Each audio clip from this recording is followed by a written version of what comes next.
Recording now. Welcome to Expert Views on ADR Ever, a podcast about simplifying alternative dispute resolution in a bid to attract more users to settle their disputes or conflicts. With these alternatives, mediation, arbitration, negotiation, conciliation, and early neutral evaluation. My name is DrChinweEgbunike, a postdoctoral fellow at the University of Brighton, United Kingdom, and the fellow of the American Bar Association section of dispute resolution. I am excited to welcome Professor Lela Love to the EVA show. She is the founding director of the Kukin Program for Conflict Resolution at Benjamin N. Cardozo School of Law, New York City.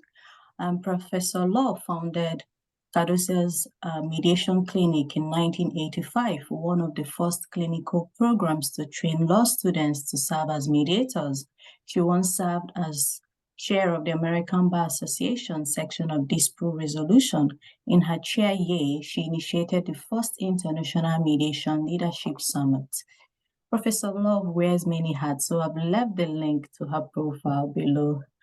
Thank you so much for coming on the show. Let me stop sharing now. I'm so honored to have you. Thank you. So, without wasting much of your time, I would go straight to the question. So question one is, from your vantage point of having served as a chair of the ABA section of dispute resolution, what are the section's key accomplishments? Thank you. Okay. Well, first of all, it's delightful to meet you on Zoom. Chinwe, and please call me Lela. I look forward to meeting you in person, which is better than Zoom. Yeah, are you coming for the spring conference in May? I am not sure. I don't think so. But I usually go, but I'm not conflicts with that. Okay, yeah. So let me talk a little bit about this section and then give a broader view, perhaps, why folks participating in this Zoom meeting might want to participate in this section. So the ABA section of dispute resolution was founded recently. It's a recent development. It was founded in 1993. It reports on the website to have 11,000 members. Oh, wow. Which is, I mean, they count students, they count everybody to get up to that number, but that's a lot of people. And I think you'll hear me say in the next 20 minutes a few times that if you want to be successful in a field, you want to participate. You want to do a lot of things. You want to write, you want to attend and give seminars, you want to meet people. And the ABA section, with its large membership, has provided that opportunity for many people to participate. So what does this section offer? Well, if you haven't done it, go to the website, simply put in the ABA dispute resolution section, and you will see so many opportunities. There is a publishing arm. There is a seminar arm. You're seeing this excellent effort of my new friend, Chinwe, this podcast arm. And she, by the way, is a fellow of this section, which is a new and excellent program. And for those of you watching, you know that it's one example of someone reaching out to participate. And here, Chinwe, you're doing this podcast after, you know, such a, hopefully something that reaches around the world, across countries and so on. So I'm going to mention a few other things this section does, but you all listening to this have your own interests, whether you're professors or students or practitioners, and you're going to find that the ABA section has niches for everyone. For example, if you're a practitioner with an ethics issue, they have a forum. They'll take your issue and give you a response. They have a group of people, looks at the issue, meets, writes an opinion on the issue, and they now have a bank of opinions on different ethics issues. I mention that because practitioners often have such issues, but as a way to participate, that's a group that's very fun to be in. People argue about the right answer, and then maybe you get to write the opinion that everybody signs on to in the end. So that's fun. Or let me mention one other thing. If you want to publish, and you should publish if this is your field, there is a wonderful magazine that's available internationally and goes to members and has short articles on subjects of interest. And they're looking for, I'm guessing, people like you to write those articles, and particularly if you're signing in from around the world and have a unique perspective from your country on a topic. Usually the magazine, each issue is about some area like education or mediation or facilitation, whatever it is. So publishing in that is critical. And they have a book publishing arm. I've had the wonderful opportunity to publish a book on stories from around the world about mediation. And that was published by ABA Publishing. If you are a practitioner and you're from other than the United States, one of the books was dedicated to international mediators. And actually, that book, the collection of authors, it's called Stories Mediators Tell, International Edition. The list of authors in that book is people you might want to get to know internationally. Look up, be sure you know people from your own country. Yeah. So I think that this section, and I will be mentioning a few more areas that the section gets involved in. I could keep talking, Chinwe. That's fine. We still have months. We still have time. Why don't you talk a little? What do you think people want to know? I think you're on the right track. What they want to know, so yeah, carry on. Okay. So we had talked before this about different questions. Why would you want to participate?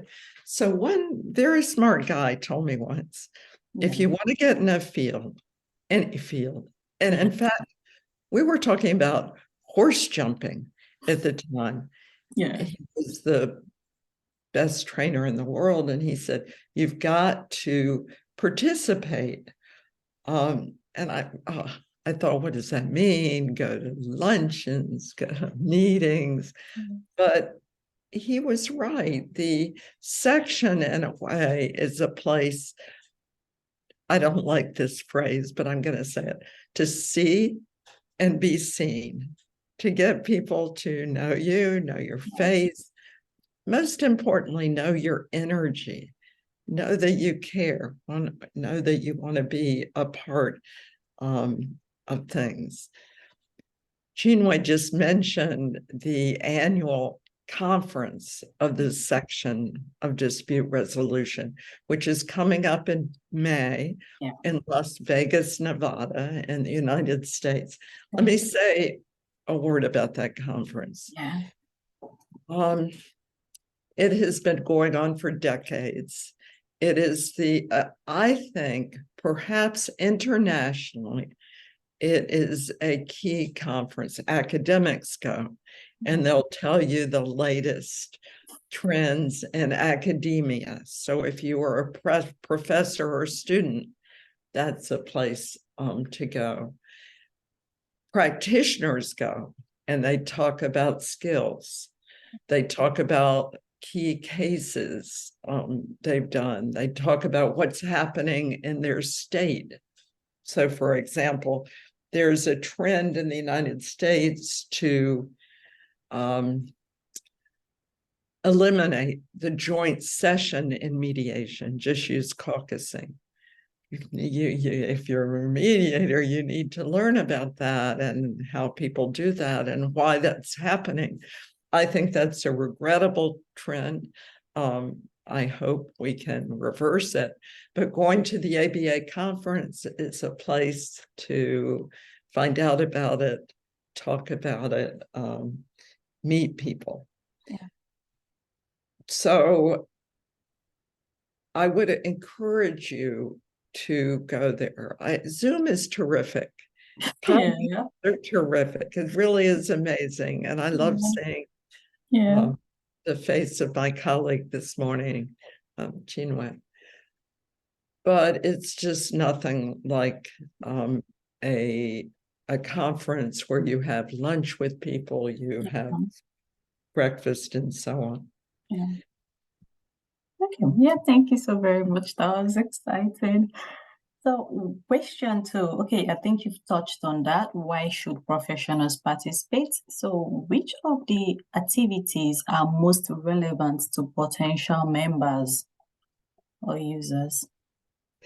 So if you go to the website, you will find so many activities that it's a little bit hard to single out any one. And it depends on you. I asked Chinwe, who is this podcast speaking to? If you are a professor, for example, or a teacher, or have contact with students, you should know about the writing competition of the section of dispute resolution. It's called the Boskey, B-O-S-K-E-Y. Boskey was a pioneer in dispute resolution, the Boskey ADR writing competition. So if you are a professor, your students should know about that, because participating in that, if you win money. It's at least $1,000 prize. It may be $2,000, but you get published. And you'll see on the website, if you Google that, you get published. And even if you're not qualified to join that competition, I don't know the rules right now, whether, for example, you have to be an undergraduate or a law student or an LLM student. You can send students there and they can see the winning papers and learn how to footnote and learn what topics are interesting these days, what topics are winning in that sort of competition. So that's one example, but they're really limitless. These podcasts are another. Anyway, do you have another question? Yes, of course. So what is your advice for potential users of ADR and people pursuing a career in ADR? Well, I guess I would go back to participating. Yeah. For users, I think it's hard, but potential users, because if you suggest ADR, sometimes still that's seen as a sign of weakness. So around the world, you all listening probably know, there is regimes of mandatory ADR. Yeah. I'm from New York, and New York just inaugurated presumptive ADR.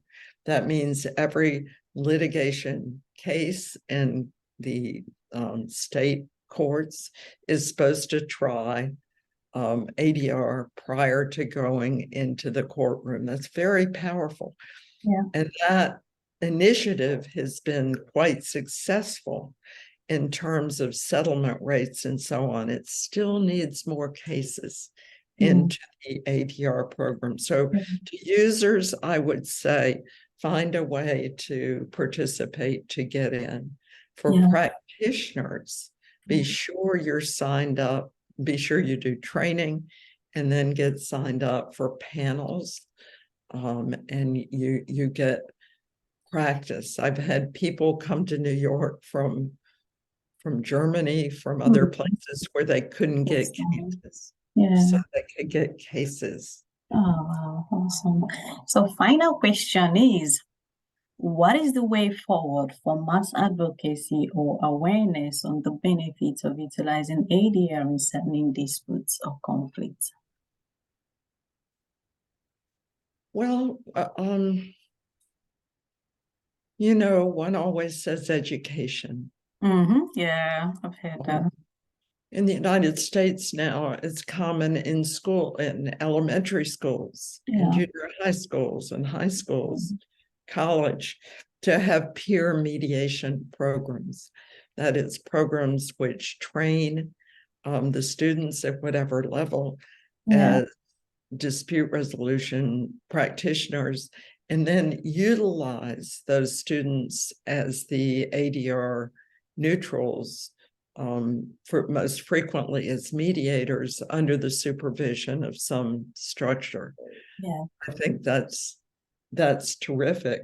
But also law schools, for example, are now incorporating ADR more and more into the base curriculum of the school, so that in some places, proficiency in negotiation, for example, or knowledge about ADR processes is necessary to graduate. Very exciting development in the United States is that ADR is going to be incorporated into the bar exam. So there'll be questions about ADR on the bar. Now that's important because people want to pass the bar exam. You are going to find out about ADR before you go and sit for the bar exam. And if you're signing into this podcast from somewhere other than the United States, that's one of the roads. Is it a subject that's tested? Is it a subject that employers, for example, want their potential employees to know about how to negotiate, how to resolve disputes, and so on, much more and more common in the corporate world. And I mentioned presumptive mediation in the United States. Around Europe, my colleague Giuseppe DiPaolo, who's terrific mediator, has started, this has been ongoing for some time, but he has been a champion of something he calls easy opt-out mediation. That is where governments require ADR and or mediation, but it's not much of a burden, because once you go, once you listen for a bit, it's easy to opt out if you learn this is not, for example, for you. Yeah. Oh, thank you so very much. This is another masterclass, and I really enjoyed listening to you, and I know my audience will also enjoy listening to you when they have the opportunity. I am so grateful that you agreed to honor the show by coming in on the show. Sorry. And it has been quite insightful, educative, exciting. I've learned so much about the history of the of American Bar Association section of dispute resolution, also the achievements thus far, and of course the many benefits for utilizing ADR. So I'm really grateful that you that you said all this on the show. So thank you once again. And yeah, to my audience, thank you so very much for your constant support. Stay tuned, same time for more episodes on the achievements of the American Bar Association section of dispute resolution. All right, thank you so much. Bye. Have a Cheers. good day.